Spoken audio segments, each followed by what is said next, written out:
Nope. All right. On the buyer's repair addendum and the seller's repair addendum, so both are Form 022. There's A for the buyers and B for the sellers. The changes were exactly the same on both of the addendums. Lines 23 through 25, we didn't change the terms, but we just felt it was a better rewrite. So it says, or if buyer fails to deliver seller with written unconditional disapproval of buyer's inspection reports by 5 p.m. on the last day of the inspection period, buyer shall be deemed to have accepted the condition of the property.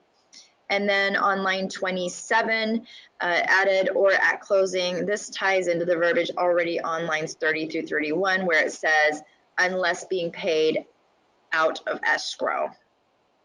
And so same for both forms. And really that's it on those forms.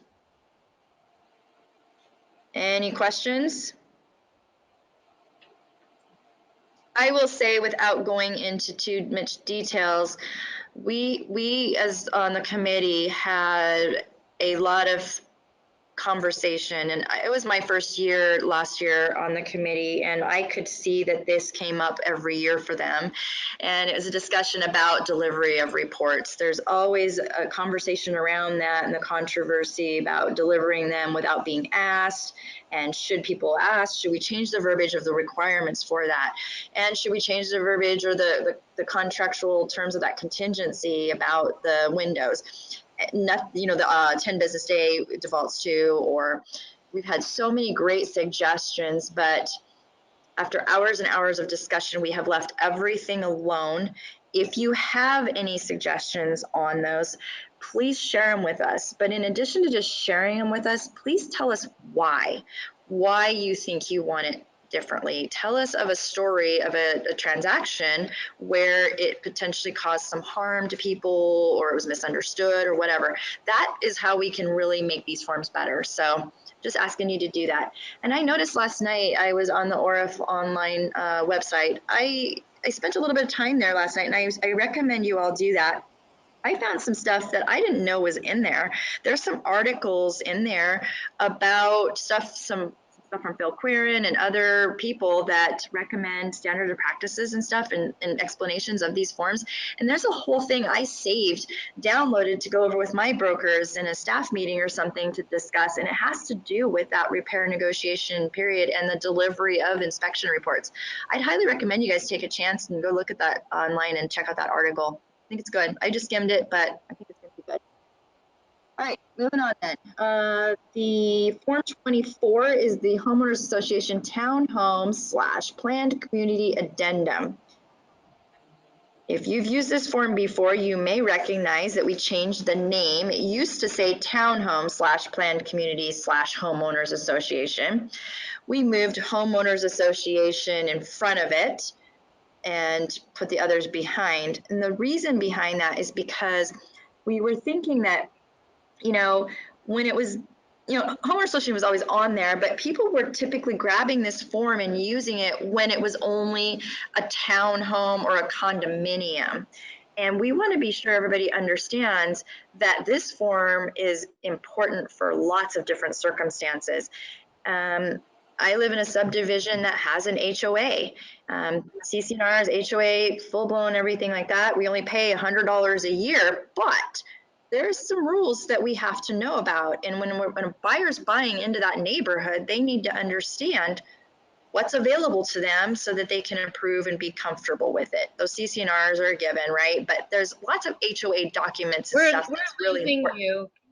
Can you go back and cover that again? We're losing you from time to time. Is it like cutting out completely, or is it just kind of getting quieter? Cutting out completely. Interesting. Okay, I will start over. So I'm not sure what all you heard, but if you're selling a property in an HOA, we wanted to be sure you were grabbing this form and using it, because just because it's not a condominium or something or a townhome, there are a lot of subdivisions with HOAs, like a planned unit development or something. And these HOAs that are active have lots of, or maybe they're not active and they need to know that. What's going on with that HOA right now? And they have lots of documentation that a buyer can have or needs to make, do their due diligence to verify if they're going to be comfortable to comply with those HOA rules. So things like the budgets and, you know, meeting minutes and declarations and all this different stuff within there. So we wanted to really put homeowners association in the forefront because that's really what this form is about. So we changed the name to that. And then like I talked about earlier, we on the condominium agreement, we had made a couple changes that would be matched up with this. And so on line 11, because we changed the name and it's not just talking about condominiums, we wanted to change the word. Before it used to say on line 11, condominium documents. Now it says association. It complies properly with the form. It makes more sense. And then we changed condominium on line 12 to property. We were kind of had a duh aha moment that made more sense. Line 15, we just improved the verbiage on agents not being held responsible. It says neither the buyer nor seller's agents can render advice on these matters, nor shall they be responsible for advising buyer on these matters. And then on line 39, just like the condominium sales agreement, we added the line other for the buyer to have an opportunity to check for additional documents that they're requesting. And we also, like during mid-year change, we adjusted the review period start here as well. So now that review period, like I talked about earlier, starts the next business day after receiving the documents. The buyers receive the documents. Then that review period starts next business day.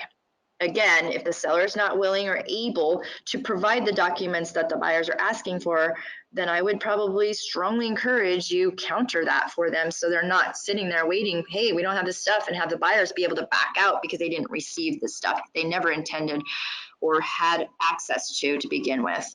So having those conversations with your seller early on too, sometimes you can have that stuff ahead of time and provide it.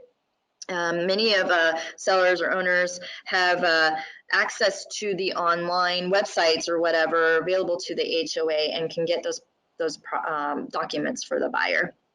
But that's it on the HOA Townhome Plan Community Addendum. Any questions on that? No. Okay. The wire fraud advisory is a whole new form in the OREF forms library. Some of you may have already been using it and probably thinking, well, then how come it's a new form?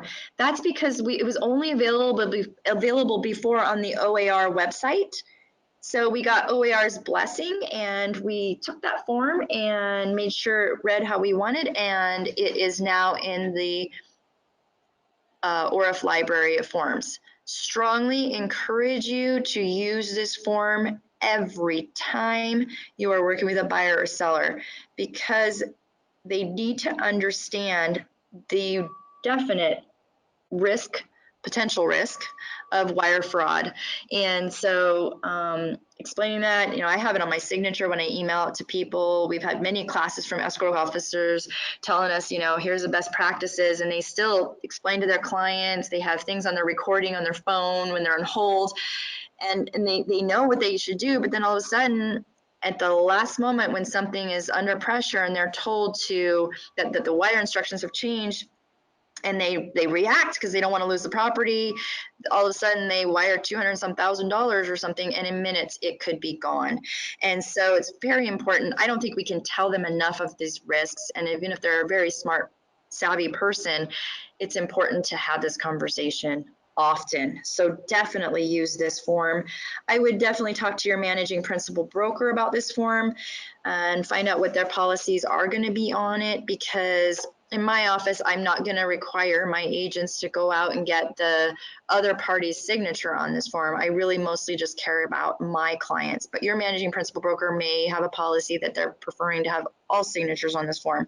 So double check with them. It's going to be up to them, of course, and any discretionary or policy decisions would be handled that way. But it's there now.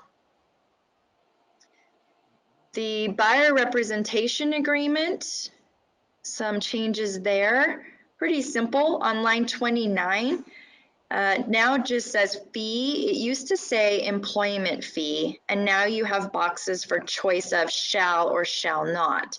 It used to just say shall be credited against any commission. Now there's an option there to check if they're going to ask for that fee to be credited or not. Line 42, it just says disclosure. Before it used to say disclaimer / disclosure. We feel it's more accurate statement as to the provision that's in there. And line 52, we deleted verbiage relating to any other arbitration service because it didn't fit. It just wasn't true. And that's it on that form. How many of you in the room are using that form? One. Yep, good for you. My own opinion, I think you should use that form.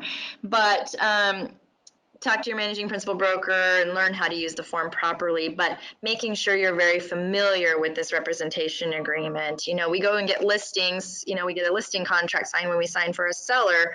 You may very well want to have a buyer representation agreement when you're working with a buyer, that contractual aspect of it.